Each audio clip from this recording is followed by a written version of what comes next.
नमस्ते दोस्तों। क्या आपको पता है कि हर भगवान की अपनी अपनी पसंद होती है?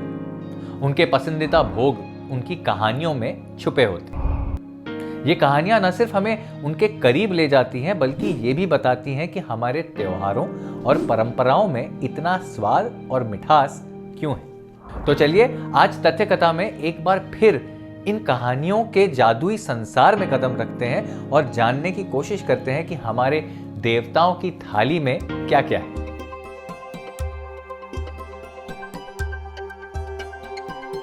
भगवान शिव का स्वाद सरल है, लेकिन इसके पीछे की कहानी बड़ी दिलचस्प है। शिव पुराण में बताया गया है कि समुद्र मंथन के दौरान जब हलाहल विष निकला तो पूरी सृष्टि संकट में थी। तब शिवजी ने वो विष ग्रहण कर लिया, लेकिन उनके कंठ में अमृत जैसा कुछ चाहिए था जो उस विष की तीव्रता को शांत कर सके। तभी देवताओं ने पंचामृत तैयार किया, दूध, दही, घी, शहद और चीनी का मिश्रण। तब से शिवजी को पंचामृत अर्पित किया जाता है, जो न केवल उन्हें प्रसन्न करता है बल्कि भक्तों के जीवन में संतुलन लाने का प्रतीक भी बन गया। तो जब भी शिवजी के लिए पंचामृत चढ़ाएं, याद रखें कि ये अमृत उनके त्याग की कहानी कहता है। अब गणेश जी और मोदक का कनेक्शन बहुत पुराना है। एक दिन माता पार्वती ने अपने बेटों गणेश और कार्तिकेय को एक विशेष मोदक दिया। कहा गया कि जो उसे खाएगा वो सबसे बुद्धिमान बनेगा। लेकिन माता पार्वती के सामने एक समस्या थी, दोनों इसे अकेले खाना चाहते थे। तब एक प्रतियोगिता रखी गई कि जो पूरी दुनिया की परिक्रमा पहले करेगा उसे मोदक मिलेगा। कार्तिकेय अपने मोर पर बैठकर निकल गए, लेकिन गणेश जी ने अपनी समझदारी दिखाई। उन्होंने अपने माता पिता की परिक्रमा की और कहा, आप ही मेरी दुनिया है। इस तरह गणेश जी ने मोदक जीत लिया।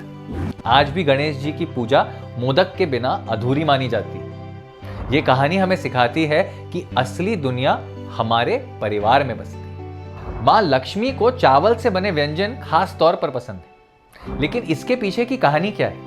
कहा जाता है कि जब भगवान विष्णु ने वराह अवतार में पृथ्वी को राक्षस हिरण्याक्ष से बचाया, तो मां लक्ष्मी ने पृथ्वी के लिए धन और अन्न का वरदान दिया। तभी से मां लक्ष्मी को चावल और उससे बने पकवान चढ़ाए जाते हैं। दीपावली पर जब आप चावल की खीर या गुलाब जामुन बनाते हैं तो ये केवल मिठाई नहीं है, बल्कि धन और समृद्धि का प्रतीक है। मां दुर्गा सृष्टि की शक्ति और हर बुराई के अंत का प्रतीक।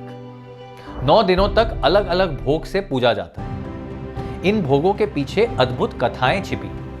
महिषासुर वध के बाद देवताओं ने मां को मालपुआ अर्पित किया, जो उनकी विजय और ऊर्जा का प्रतीक है। मधु कैटभ के संहार के बाद गुड़ और तिल का भोग मां को अर्पित किया गया, जो साहस और भक्तों के समर्पण का प्रतीक बना। कृतिवासी रामायण के अनुसार भगवान राम ने रावण से युद्ध के लिए मां दुर्गा की पूजा की और 108 नील कमल अर्पित किए। इसके साथ ही फल, शहद और नारियल का भोग उनकी कृपा पाने का माध्यम बना। नवरात्रि के 9 दिनों में मां दुर्गा को अलग अलग भोग चढ़ाने की परंपरा है। देवी भागवतम, शक्त परंपरा और स्थानीय परंपराओं में इन भोगों का महत्व बताया गया। शुद्ध घी पहले दिन शैलपुत्री के लिए। मां शैलपुत्री जो पर्वत राज हिमालय की पुत्री हैं, उनकी पूजा पहले दिन होती है।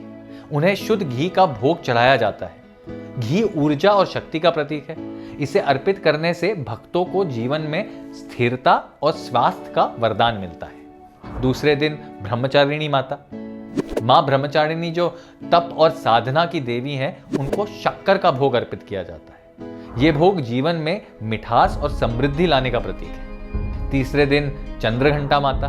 मां चंद्रघंटा को दूध अर्पित किया जाता है। ये भोग उनकी शीतलता और शांति का प्रतीक है। कहते हैं कि दूध चढ़ाने से जीवन में मानसिक शांति और समृद्धि का संचार होता है। चौथे दिन है कुष्मांडा माता। मां कुष्मांडा को मालपुआ का भोग चढ़ाया जाता है। देवी भागवतम के अनुसार ये भोग देवी के हंस रूप की शक्ति का प्रतीक है। इसे अर्पित करने से भक्तों को खुशी और संतोष प्राप्त होता है। 5वें दिन स्कंद माता। मां स्कंद माता को केला अर्पित किया जाता है। केला दीर्घ आयु और खुशहाली का प्रतीक है। इसे चढ़ाने से परिवार में शांति और समृद्धि आती है। छठे दिन है कात्यायनी माता। माँ कात्यायनी जो वीरता और साहस की देवी हैं, उनको शहद का भोग चढ़ाया जाता है। शहद प्रेम और मिठास का प्रतीक है। इसे अर्पित करने से वैवाहिक जीवन में सामंजस्य बना रहता है। सातवें दिन कालरात्रि माता, जो अंधकार और बुराई को नष्ट करने वाली है। इनको गुड़ अर्पित किया जाता है। गुड़ ऊर्जा और सशक्तिकरण का प्रतीक है। इसे अर्पित करने से जीवन की बाधाएं दूर होती हैं। आठवें दिन मां महागौरी को नारियल अर्पित किया जाता है। नारियल पवित्रता और सौभाग्य का प्रतीक है। इसे चढ़ाने से भक्तों के जीवन से सभी संकट दूर हो जाते हैं। और नौवें दिन सिद्धिदात्री माता, जो सभी प्रकार की सिद्धियां प्रदान करती है, उनको तिल अर्पित किया जाता है। तिल शुद्धता और पवित्रता का प्रतीक है। इसे चढ़ाने से भक्तों को आध्यात्मिक और भौतिक सफलता दोनों प्राप्त होती है। ये भोग न केवल देवी को प्रसन्न करते हैं, बल्कि उनकी शक्ति और करुणा को समझने का एक माध्यम भी है।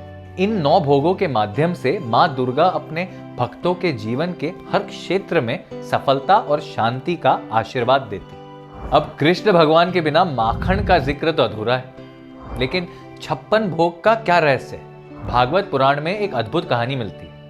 जब इंद्रदेव ने गोकुल में भारी बारिश शुरू की, तो श्री कृष्ण ने गोवर्धन पर्वत को अपनी छोटी उंगली पर उठा लिया। 7 दिनों तक उन्होंने यह पर्वत उठाए रखा और इस दौरान उन्होंने कुछ भी नहीं खाया। जब बारिश रुकी तो गोकुल वासियों ने 56 प्रकार के व्यंजन तैयार किए। 56 भोग, जिसका हर व्यंजन उस 7 दिनों का प्रतिनिधित्व करता है जब कृष्ण जी ने गोवर्धन पर्वत उठाया था। 8 प्रकार के व्यंजन प्रतिदिन के लिए बनाए गए। इस प्रकार कुल मिलकर 56। आइए 56 भोग के कुछ प्रमुख व्यंजनों और उनके प्रतीकात्मक महत्व को समझते हैं। माखन और मिश्री, श्री कृष्ण का सबसे प्रिय भोग। ये उनकी बाल लीलाओं और सादगी का प्रतीक है। आखिर भागवत पुराण में कृष्ण भगवान के माखन चोरी की कहानियां प्रसिद्ध हैं। लड्डू, विशेष रूप से बेसन और मोतीचूर के लड्डू, ये समृद्धि और उत्सव का प्रतीक है। दूध और चावल से बनी खीर शांति और पवित्रता का प्रतीक है। 56 भोग में शामिल है मालपुआ। ये भोग ऊर्जा और उत्साह का प्रतीक है। और फिर सूजी और आटे का हलवा, जो मिठास और सरलता का प्रतीक है और ये भक्तों की सादगी को भी दर्शाता है। कृष्ण भगवान को जो पुआ चढ़ता है, ये विशेष व्यंजन कृष्ण जी की ग्रामीण परंपरा और लोक संस्कृति से जुड़ा है। दूध, दही, घी, शहद और शक्कर से बना पंचामृत, ये भोग श्री कृष्णा के चरणों में अर्पित किया जाता है। दही बड़े श्री कृष्ण के प्रेम और आनंद का प्रतीक है। ताजगी और समर्पण के प्रतीक के रूप में परोसी जाती है पूड़ी।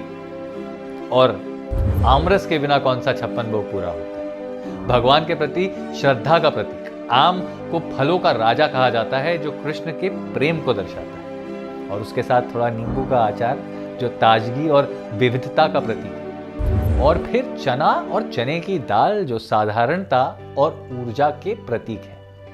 आज भी गोवर्धन पूजा पर 56 भोग अर्पित किया जाता है।